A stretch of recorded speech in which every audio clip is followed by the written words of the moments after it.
what better subject to study than ourselves? What better subject to interrogate and investigate daily? What's the one character that we should never get bored with chasing to figure out? But also, it's also the one character that we can't get away from ourselves. It's the one person that we can't get rid of. So I have enjoyed and not enjoyed investigating myself through my life. I write about this in the book. I don't, to form a personal style or to know who we are or what we want, that's hard to do. So I have learned to, by process of elimination, get rid of the things that you go, well, that is not me, or that is just a fad. That's not going to ever be classic. That does not feed me. That may be, for instance, there's certain pursuits we go, yeah, that may be an immediate green light that's just plugged into a battery, but that light's going to go out because that battery's going to die. That's not truly solar powered green light. So style is finding those things where we go, oh, that's a solar powered green light. That's who I am and who I am not. So we figured out who we're not first. I found that I was able to figure out who I was by process of elimination. It's also, I'd rather be a good man than a nice guy. That happens later, and that's part of style. I've always said this: I'd rather have an asshole than a dork. Why? Because at least I know where the asshole stands. The dork's trying to be everything to everybody that he thinks they want them to be. I don't want to be that. I don't really enjoy being around that person because I can't trust them. And when I've been one, I couldn't trust myself. So style is also about, once you do find your frequency on something, go forward if you're a non-tyrant and don't ask permission. And that's the not giving a damn part. I've found that the world will actually acquiesce and go, yeah, I'll give you a green light on that, if you actually go forward and mean it, and you're going to do it by hook or by crook and not ask permission. It's a trick, but it works in our life. I mean, sometimes if something is number one on our list and we've got to have it, we need it. A lot of times we don't get it. Think about it, whether it's that girl or whether it's that friend or whatever it is, man, if you make them the number one thing in your life, they're going to go like, well, what else did you have going before you came to me? You know what I mean? I want somebody who had their together before they came to me a little bit. If I'm your everything, then I'm probably, a lot of times people will go, or situations will say, no, we don't want you because you need us too bad. Something about taking that trip to Germany got that need out of my mind, and the idea of getting a job or an agent in Hollywood became subliminally number 2 on my list of priorities. Just by sheer that I'd kind of forgotten about it and wasn't thinking about it all the time. Well, that allowed me to relax, be involved in a meeting with an agent where they accepted me, to then go out on auditions and actually get them, because I was like, I really want this, but I don't need it. And there's a big difference. And Hollywood is in fame. There's a game in Hollywood. It is an affair. It's not necessarily a marriage. And there's a game to play, and it's better to want it and not need it. In many ways, and I think especially today, not just in acting career, but in all of our careers, athletes, everything is with so much room to be objective. What are we on our phone? There's a jumbotron, immediate response when we put something out. We may be becoming too objective or measuring too aware, giving too much credence to awareness of, how am I perceived? Kids these days, it's what they put out, how it's received. If it's got enough thumbs up, they have a good day. If it's got enough thumbs down, they have a bad day. So our being and our attitude and how we feel about ourselves is more reliant. We're letting it be more reliant on what other people think about us today than ever before.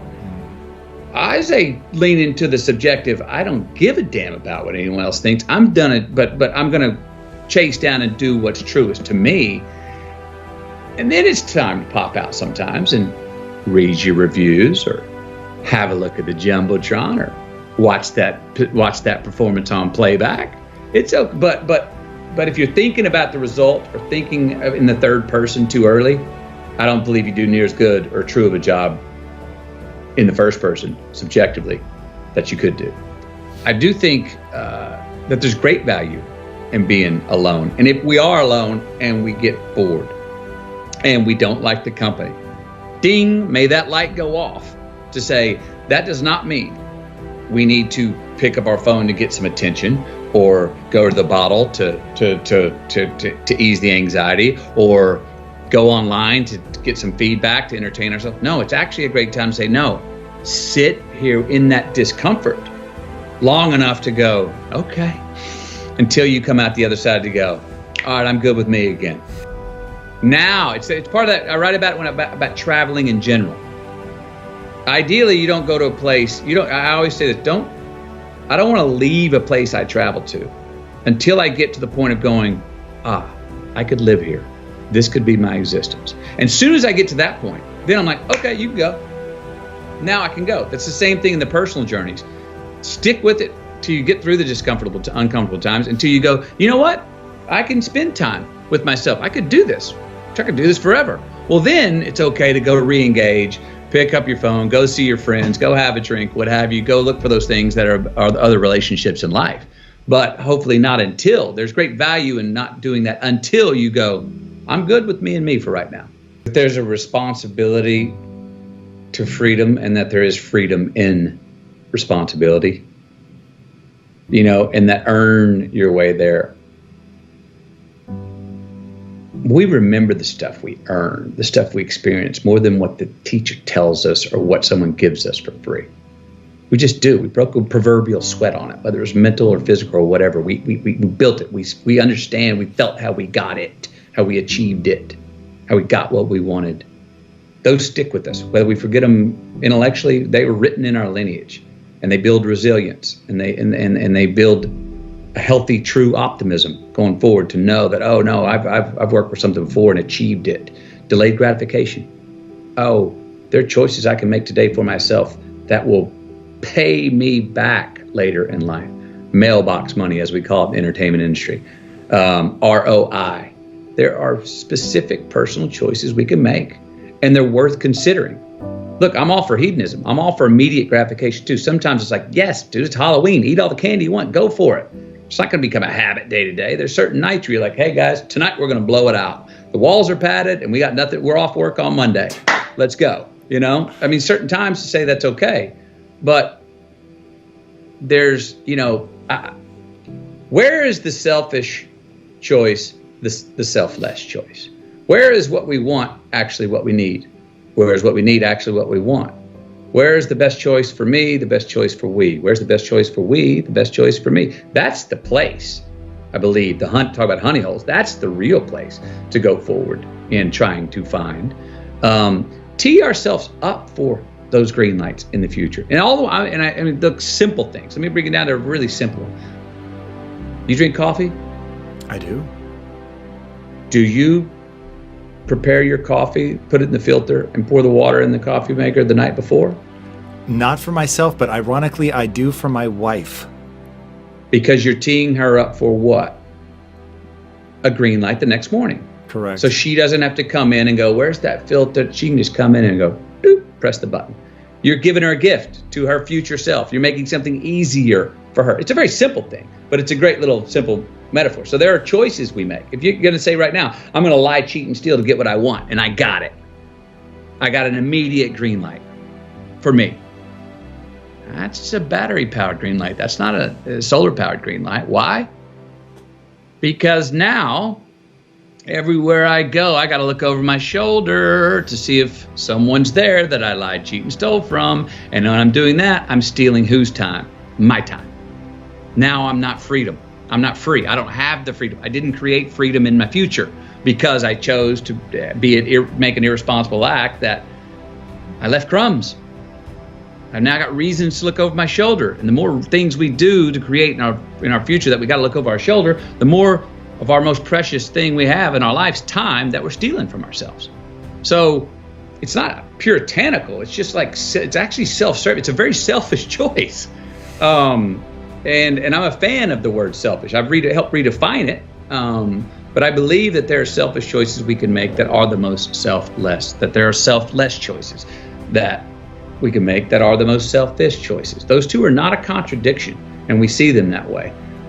Responsibility of freedom and the freedom in responsibility. Life's more than just straight Saturdays with as much cake as you want to eat. It just is. You will see how long you last doing that if you really do it. You won't last that long. Responsibility is appreciation of a past. It's building of a lineage. It's investing in ourselves. It's investing in something we started to build yesterday that we want to take into tomorrow. That gives us freedom.